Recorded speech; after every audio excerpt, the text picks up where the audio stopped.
세계 정세 해부에 다시 오신 여러분을 환영합니다. 시청자 여러분, 2016년 1월 11일 아침 시라즈에서 눈에 보이지 않지만 파괴적인 신호가 땅 위에 나타났습니다. 이란 인터내셔널이 확인하고 공개한 영상은 운전기사들이 자신의 차량을 바리케이드로 세우고 자비드샤 구호를 외치며 정권에 맞서 공포의 벽을 완전히 깨뜨리는 장면을 분명히 보여줍니다.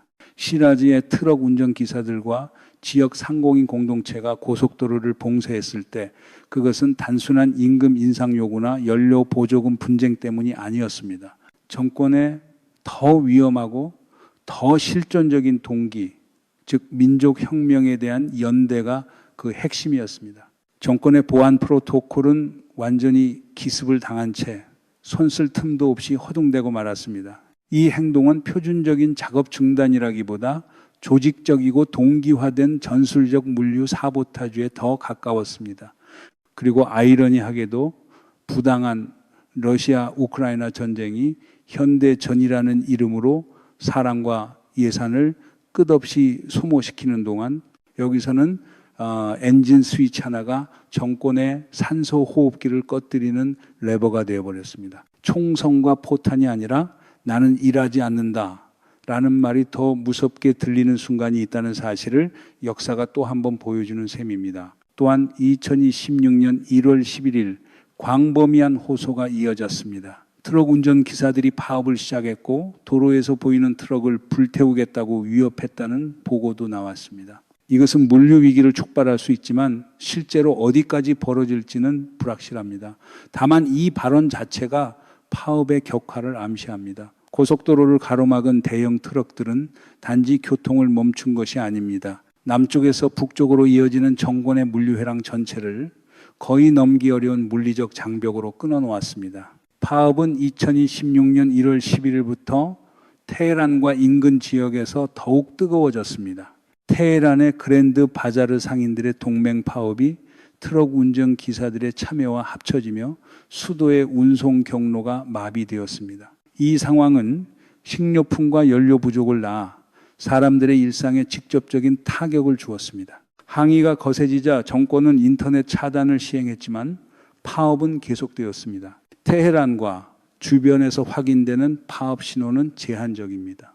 2016년 1월 12일의 한 음성 기록은 테헤란으로 들어가는 도로에서 트럭 한 대도 보지 못했다고 말하며 운전기사들이 파업에 동참하고 있을 가능성을 시사합니다. 반다르 아바스에서는 2016년 1월 11일 운전기사들이 항만 진입로를 막아 석유와 상품 운송을 중단시켰습니다. 이는 테헤란 보안 관료 체계의 악몽 같은 시나리오입니다.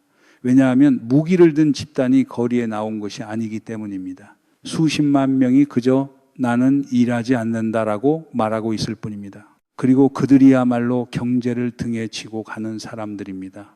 대체 어떻게 그들을 일하게 만들 수 있겠습니까? 트럭 한 대 한 대 머리맡에 혁명수비대를 세워둘 작정입니까? 에너지 부국이 연료를 못 구해 빵도 못 나르는 나라가 되는 장면은 러시아 우크라이나 전쟁에서 보아온 현실 감각 실종과 묘하게 닮아 있습니다. 다만 여기서는 참호 대신 도로 위에서 무능이 더 또렷하게 드러납니다. 시라즈의 불씨는 몇 시간 만에 통제 불가능한 산불로 번졌고 위기의 진원지는 빠르게 북쪽 이스파한으로 이동했습니다. 들려오는 보고는 오싹합니다. 2016년 1월 12일 이스파한의 운전기사들이 엔진을 끄자 정권은 패닉에 빠졌고 보안군은 가장 익숙한 방식으로 돌아갔습니다. 치명적 폭력입니다.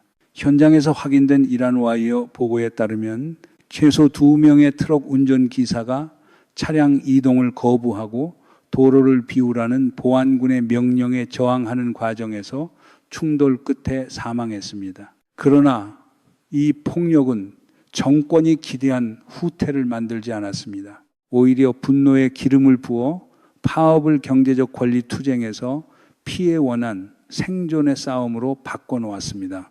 러시아 우크라이나 전쟁에서 총알이 사람을 잠잠하게 만들기보다 더 단단하게 만드는 장면을 숱하게 보아왔듯 이곳에서도 폭력은 통제의 도구가 아니라 도화선이 되어버립니다.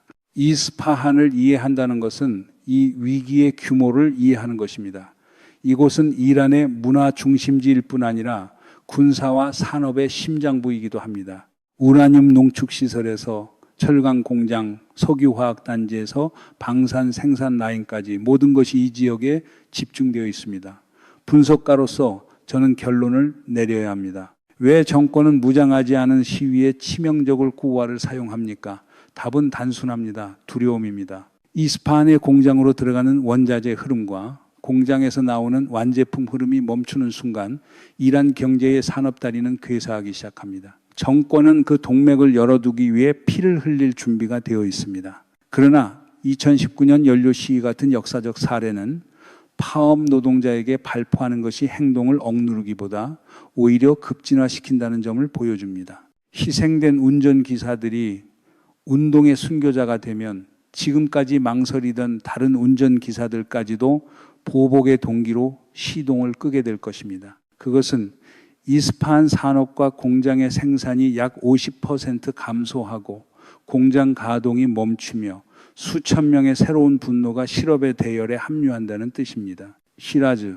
반다르 아바스, 타브리즈, 이스파한에서 벌어지는 이 행동의 성격을 이해하려면 사건의 사회학으로 내려가야 합니다. 과거, 특히 2018년과 2022년에는 부품값이나 타이어 비용 때문에 운전기사들이 엔진을 껐습니다. 하지만 2016년 1월 11일 영상에서 우리는 시라즈의 사업가들과 지역 상인들까지 적극적으로 이 파업을 지지하는 모습을 봅니다. 이는 행동이 산업 부문별 권리 요구에서 전면적 시민 불복종과 체제 봉쇄 작전으로 진화했음을 보여줍니다. 그리고 이 모든 것이 이란 민족 혁명의 수사와 결합해 움직이고 있습니다. 작전적으로 정권이 경찰력만으로 이처럼 광범위한 지지를 꺾는 것은 거의 불가능합니다. 오늘 무슨 일이 벌어지는지 이해하려면 오늘의 테헤란만 보지 말고 이란에 가까운 과거를 봐야 합니다. 우리는 이 영화를 이미 보았고 그것도 아주 최근에 보았습니다. 파업 확산의 속도와 범위를 놓고 보면 2025년 5월의 데이터는 섬뜩한 전망을 제시합니다. 그때 시작된 파업은 빠르게 31개주 전체와 160개가 넘는 도시로 퍼져나갔습니다. 이 전략적 행동의 추진력은 우발적 분노가 아닙니다. 2025년 5월로 돌아가 보면 이란 야권 지도자 레자 팔라비의 결정적 움직임이 있었습니다. 연료 가격 인상 이후 팔라비는 운전기사뿐 아니라 모든 부문을 포괄하는 총파업을 촉구했습니다. 2025년 5월과 6월의 사건은 정권에 대한 경고탄이었습니다. 그러나 오늘 정권을 궁지로 몰아넣는 매우 중요한 변수가 하나 더 있습니다. 레자 팔라비 요인과 정치적 각성입니다. 1월 10일의 호소는 운전기사들에게 이 정권의 금융생명선을 끊으라고 지시했습니다. 그리고 현장의 반응은 그 지시가 군대식 규율로 문자 그대로 이행되었음을 보여줍니다. 운전기사들은 더 이상 임금을 올려달라고 외치지 않습니다. 그들은 자유와 정의 그리고 존엄한 삶을 요구합니다. 이것이 전체주의 체제가 가장 두려워하는 악몽입니다. 경제 파업이 통제 불가능한 반란의 운동으로 변하고 노동계급이 지식인 야권과 결합하는 상황 말입니다. 러시아 우크라이나 전쟁이 명분이라는 포장지 아래 끝없이 연장되며 사람들의 삶을 갈아넣듯 체제는 늘 누군가의 일상과 미래를 연료로 태우려 합니다. 다만 여기서는 그 연료 공급이 스스로의 손으로 차단되고 있습니다.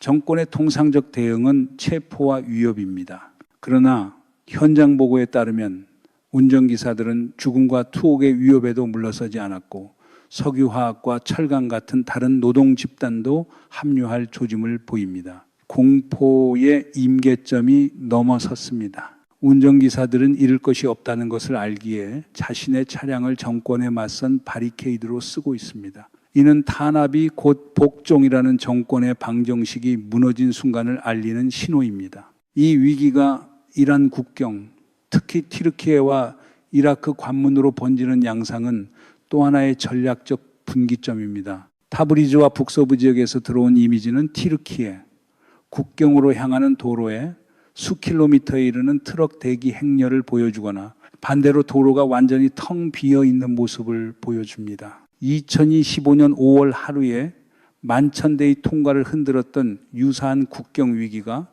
2026년 1월에는 훨씬 더 정치화된 분위기 속에서 전개되고 있습니다. 튀르키예 국경 봉쇄는 이란이 유럽과 유지하던 제한적 교역의 종말을 뜻하기도 합니다. 또한 이란 국내 시장에서 튀르키예 상품 공급이 끊기면 인플레이션은 더 자극받을 것입니다. 영상 속 도로 봉쇄는 시위대와 운전기사들이 국경 무역을 정권에 대한 지렛대로 사용하며 관세 수입을 제거하려 한다는 점을 드러냅니다. 정권에게 국경 통과는 상품 유입만이 아니라 경화 유입이기도 합니다. 이 관문이 닫히면 중앙은행의 마지막 비축분까지 위험에 놓입니다. 내부에서 불이 타오르는 동안 이란의 대외 생명선인 반다르 아바스 항만 상황은 위기의 세계적 규모를 드러냅니다. 이란의 비석유 무역과 수입의 80% 이상이 이 항만을 통과합니다. 현장 영상과 지역 소식에 따르면 1월 11일 기준으로 운전기사들은 항만 진입로를 봉쇄해 상하역 작업을 멈춰 세웠습니다. 항만이 기능하려면 배가 정박하는 것만으로는 부족합니다. 하역된 물품이 항만구역 밖으로 운송되어야 합니다. 트럭이 움직이지 않으면 부두는 혼잡해지고 선박은 해상에서 대기하며 공급망은 붕괴합니다. 반다르 아바스의 병목은 이란의 수입뿐 아니라 전략적 동맹과의 관계에도 영향을 줍니다. 중국발 보고는 베이징이 이란과의 교역 규모에서 갑작스러운 24% 하락을 경험했다고 전합니다. 중국 기업은 실용적입니다. 항만에서 내륙으로 물류가 나가지 못한다고 판단하면 출하를 멈춥니다.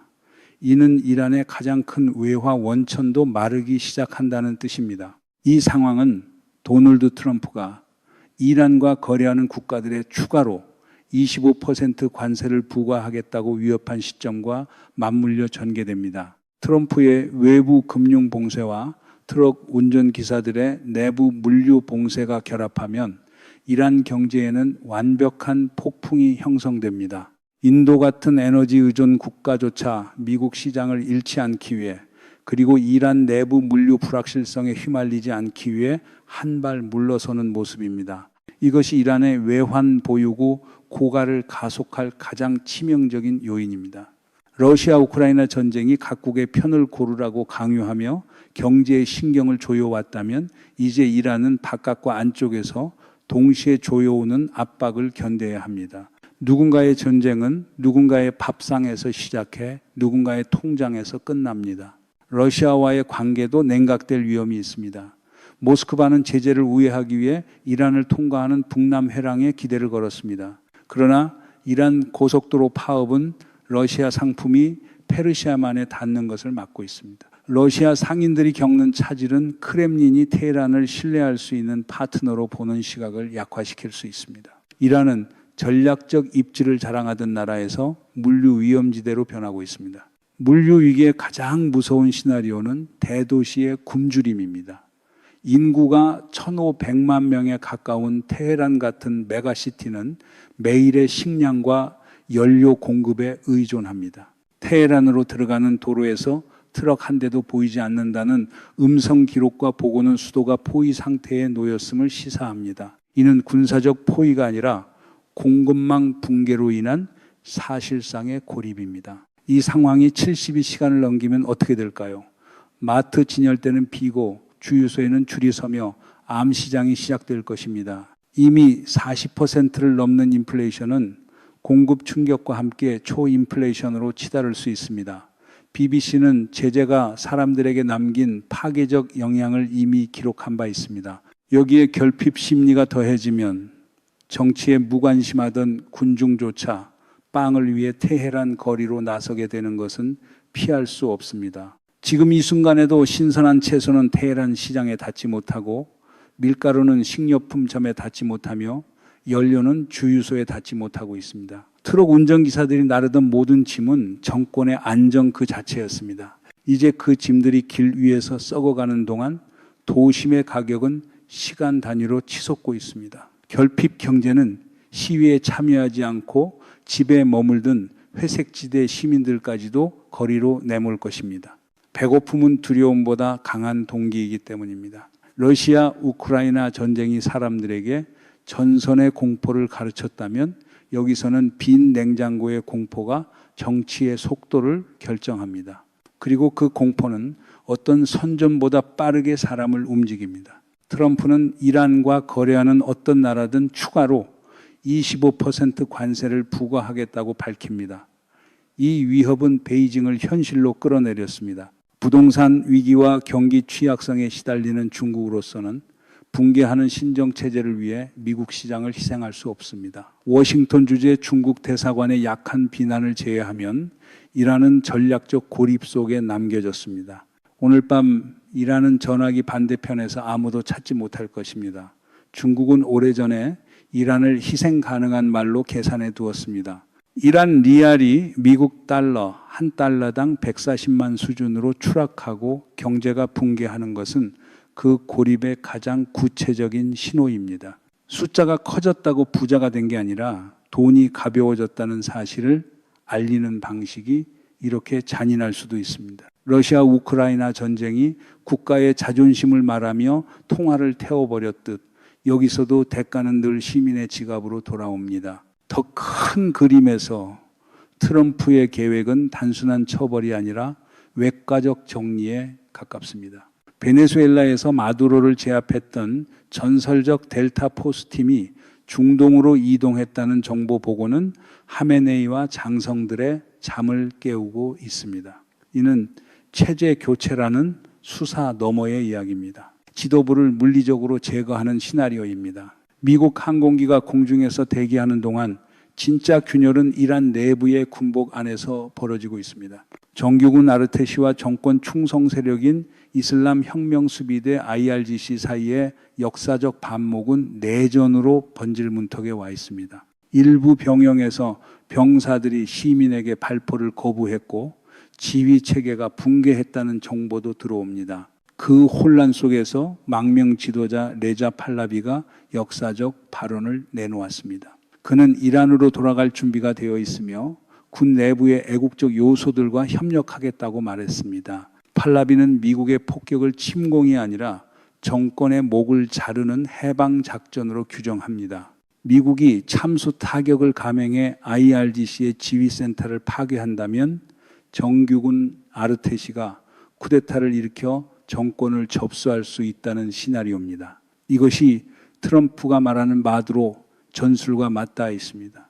목표는 나라를 파괴하는 것이 아니라 꼭대기의 종양만 제거하는 것입니다. 러시아 우크라이나 전쟁이 나라를 위해라는 말로 도시를 잿더미로 만드는 장면을 보여줬다면 여기서는 나라를 살리기 위해라는 말이 또 다른 칼날로 등장합니다. 말은 늘 정교하지만 상처는 늘 현실에 남습니다. 이란 외무장관이 우리는 외교에 열려있다고 호소했지만 트럼프는 이를 거부했습니다. 테이블이 뒤집혔고 더는 이야기할 것이 없다는 것입니다. 이란의 출구는 닫혔습니다. 지금 이 순간 USS 에이브러햄 링컨에서 출격하는 F-35C의 엔진 소리가 페르시아만의 어두운 바다 위로 들릴 수도 있고 미주리에서 이륙한 B가 이미 이란 영공에 진입해 폭탄창을 열었을 수도 있습니다.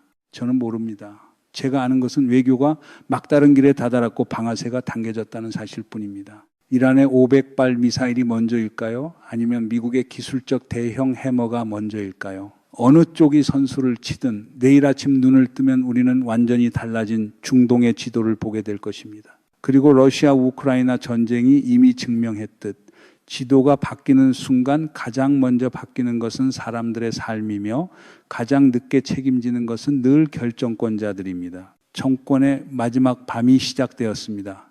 트럼프의 말대로 그는 매우 강력한 선택지를 쥐고 있고 그 선택지들은 지금 테헤란 상공에 떠 있습니다. 여기까지 오늘 제 프로그램은 잠시 멈추겠습니다. 저는 언제나 여러분의 댓글과 의견을 기다립니다. 시청해 주셔서 감사합니다. 안녕히 계시고 다음에 다시 뵙겠습니다.